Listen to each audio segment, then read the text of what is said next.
ईशा का गुस्सा आखिरकार फूट पड़ेगा। वह अवनी का हाथ पकड़कर सीधे सूरज के हाथ में रख देगी और दर्द भरी आवाज में कहेगी, अगर तुम्हें लगता है कि इसकी जिम्मेदारी तुम्हारी है तो इसका साथ निभाओ, लेकिन तुमने सबसे बड़ा धोखा मेरे रिश्ते के साथ किया है। ईशा की आंखों से लगातार आंसू बह रहे होंगे। वह आगे कहेगी, मैं अब तुम्हारे साथ नहीं रह सकती। बेहतर यही होगा कि तुम और अवनी एक साथ अपनी जिंदगी जी लो। मैं तुमसे अलग होना चाहती हूँ। ईशा की यह बात सुनते ही सूरज पूरी तरह हैरान रह जाएगा। वह बार बार ईशा को रोकने की कोशिश करेगा और कहेगा, ईशा तुम गलत समझ रही हो, मेरी बात एक बार सुन लो। लेकिन ईशा उसकी एक भी बात सुनने को तैयार नहीं होगी। तभी दादी वहाँ पहुँच जाएंगी। यह सब देखकर उनके भी होश उड़ जाएंगे। वह गुस्से और दुख से कहेंगी, ईशा ये तुम क्या बोल रही हो? इतने बड़े फैसले गुस्से में नहीं लिए जाते। पहले पूरी सच्चाई जानो, फिर कोई निर्णय लेना। पूरे घर में सन्नाटा छा जाएगा। अवनी भी शर्म से सिर झुका लेगी, जबकि सूरज टूटे हुए दिल से ईशा को जाते हुए देखता रह जाएगा। सूरज की पत्नी का एप्रन पहनकर जब अवनी रसोई से बाहर आई तो ईशा की दुनिया में जैसे भूचाल आ गया। लेकिन सूरज ने साफ लफ्जों में कह दिया कि मेरी पत्नी का हक सिर्फ और सिर्फ मेरी ईशा जी का है। फिर चाहे कोई कितनी भी कोशिश क्यों न कर ले, इस हक को कोई छीन नहीं सकता। कहानी की शुरुआत होती है उस खामोश तूफान से जहां सूरज और ईशा के बीच प्यार का एक अटूट विश्वास बसा हुआ है। सूरज बार बार ईशा को यह एहसास दिलाता है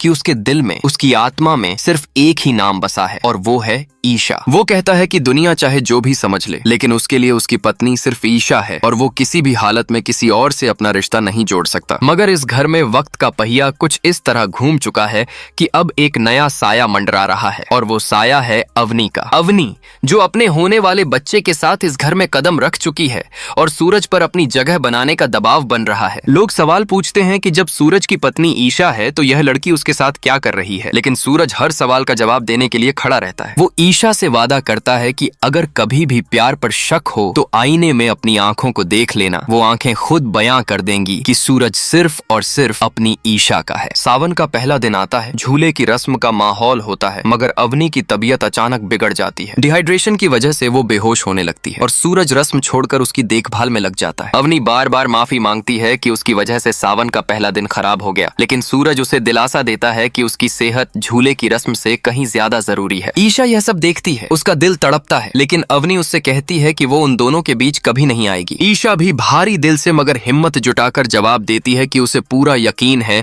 कि उसके और सूरज के बीच कभी कोई तीसरा आ ही नहीं सकता। ईशा सावन के व्रत की तैयारी करती है, लेकिन मन ही मन एक खामोश जंग लड़ रही होती है कि क्या इस बार भी वो सूरज के साथ सावन की पूजा कर पाएगी। उधर घर में 15 अगस्त की तैयारियां शुरू हो जाती हैं। ईशा जो कि एक IPS अफसर है, तड़के सुबह ही वर्दी पहनकर तैयार हो जाती है क्योंकि कमिश्नर सर ने मीटिंग बुलाई है। ताई माँ और बाकी घर वाले ईशा के इस समर्पण को देखकर हैरान भी होते हैं और गर्व भी महसूस करते हैं। लेकिन असली ड्रामा तब शुरू होता है जब रसोई से अचानक लजीज पकवानों की खुशबू आने लगती है। घर वाले हैरान रह जाते हैं कि इतनी सुबह रसोई में कौन खाना बना रहा है। जब सब जाकर देखते हैं तो सबके पैरों तले जमीन खिसक जाती है। अवनी वहां सूरज के नाम का वो खास एप्रन पहनकर खड़ी होती है जिसे ईशा ने अपनी IPS ट्रेनिंग के दौरान खुद अपने हाथों से सिला था। ईशा ने सपना देखा था कि जब वो ट्रेनिंग पूरी करके घर लौटेगी तो इस एप्रन को पहनकर सूरज के लिए उसकी पसंद का खाना बनाएगी। मगर किस्मत का खेल देखिए, जब ईशा लौटी तो सूरज किसी और की जिम्मेदारी का बोझ उठा रहा था। अवनी उस एप्रन को पहनकर नाश्ता बना रही होती है और कहती है कि कपड़े खराब न हो इसलिए उसने इसे पहन लिया। ईशा की आंखें गुस्से और दर्द से भर जाती हैं। सूरज तुरंत आगे बढ़ता है